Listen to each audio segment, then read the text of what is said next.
जय श्री कृष्ण। श्रीमद् भागवत गीता का 5वां अध्याय। अर्जुन बोले, हे कृष्ण, आप कर्मों के सन्यासी की और फिर कर्मयोग की प्रशंसा करते हैं, इसलिए इन दोनों में से जो एक मेरे लिए भली भांति निश्चित कल्याणकारक साधन हो उसको कहिए। श्री भगवान बोले, कर्म संन्यास और कर्म योग ये दोनों ही परम कल्याण के करने वाले हैं, परंतु उन दोनों में भी कर्म संन्यास से कर्मयोग साधन में सुगम होने से श्रेष्ठ है।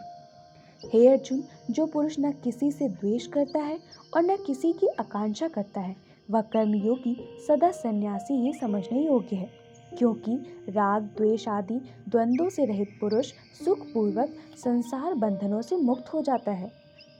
उपर्युक्त संन्यास और कर्मयोग को मूर्ख लोग पृथक पृथक फल देने वाले कहते हैं, ना कि पंडित जन, क्योंकि दोनों में से एक में भी सम्यक प्रकार से स्थित पुरुष दोनों के फलस्वरूप परमात्मा को प्राप्त होता है। ज्ञान योगियों द्वारा जो परम धाम प्राप्त किया जाता है, कर्म योगियों द्वारा भी वही प्राप्त किया जाता है। इसलिए जो पुरुष ज्ञान योग और कर्म योग को फल रूप में एक देखता है, वही यथार्थ देखता है।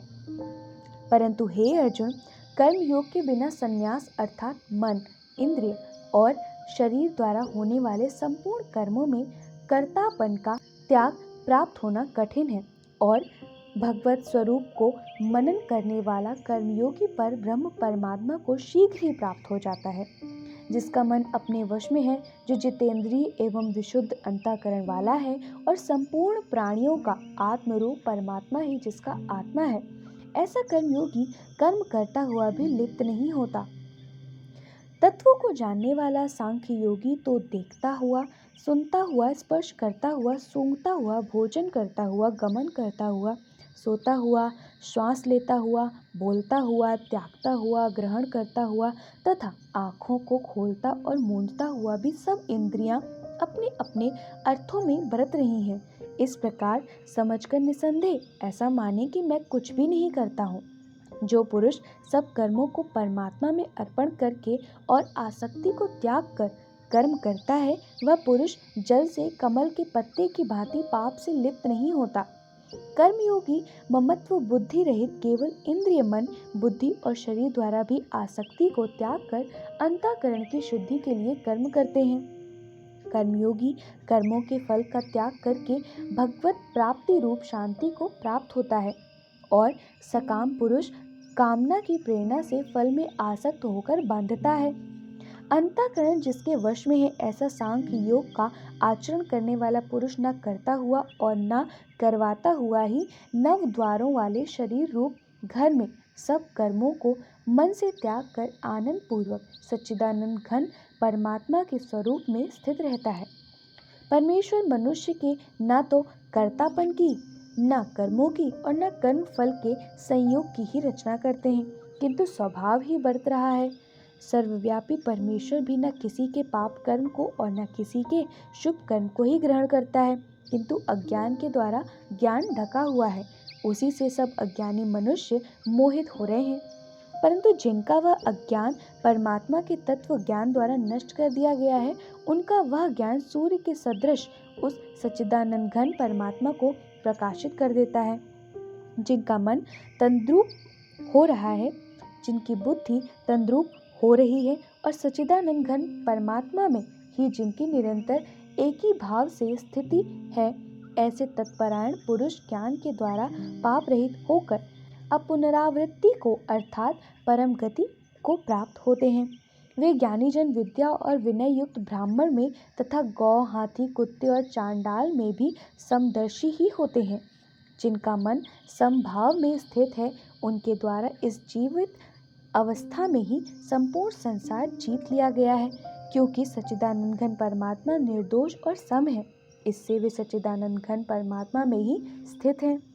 जो पुरुष प्रिय को प्राप्त होकर हर्षित नहीं हो और अप्रिय को प्राप्त होकर उद्विग्न न हो, वह स्थिर बुद्धि, संशय रहित ब्रह्मवेत्ता पुरुष सच्चिदानंद घन पर ब्रह्म परमात्मा में एक ही भाव से नित्य स्थित है। बाहर के विषयों में आसक्ति रहित अंतःकरण वाला साधक आत्मा में स्थित जो ध्यान जनित सात्विक आनंद है, उसको प्राप्त होता है।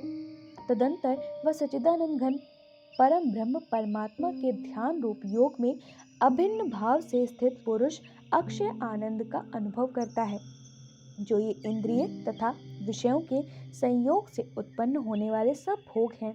यद्यपि विषयी पुरुष को सुख रूप भासते हैं, तो भी दुख के ही हेतु हैं और आदि अंत वाले अर्थात अनित्य हैं।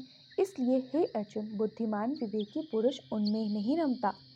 जो साधक इस मनुष्य शरीर में शारीरिक का नाश होने से पहले पहले ही काम क्रोध से उत्पन्न होने वाले वेग को सहन करने में समर्थ हो जाता है, वही पुरुष योगी है और वही सुखी है।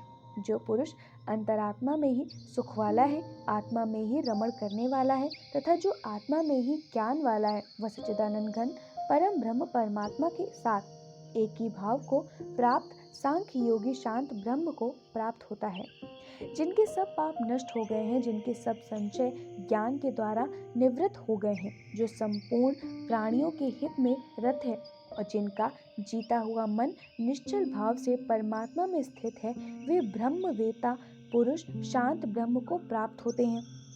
काम क्रोध से रहित जीते हुए चित्त वाले पर ब्रह्म परमात्मा का साक्षात्कार किए हुए ज्ञानी पुरुषों के लिए सब ओर से शांत पर ब्रह्म परमात्मा ही परिपूर्ण है। बाहर के विषय भोगों को न चिंतन करता हुआ बाहर ही निकाल कर और नेत्रों की दृष्टि भ्रकुटी के बीच में स्थित करके तथा नासिका में विचारने वाले प्राण और अपान वायु को सम करके जिसकी इंद्रिय मन और बुद्धि जीती हुई है, ऐसा जो मोक्षपरायण मुनि इच्छा भय और क्रोध से रहित हो गया है, वह सदा मुक्त ही है। मेरा भक्त मुझको सब यज्ञ और तपों का भोगने वाला, संपूर्ण लोकों के ईश्वरों का भी ईश्वर तथा संपूर्ण भूत प्राणियों का सुहृद अर्थात स्वार्थ रहित दयालु और प्रेमी ऐसा तत्व से जानकर शांति को प्राप्त होता है।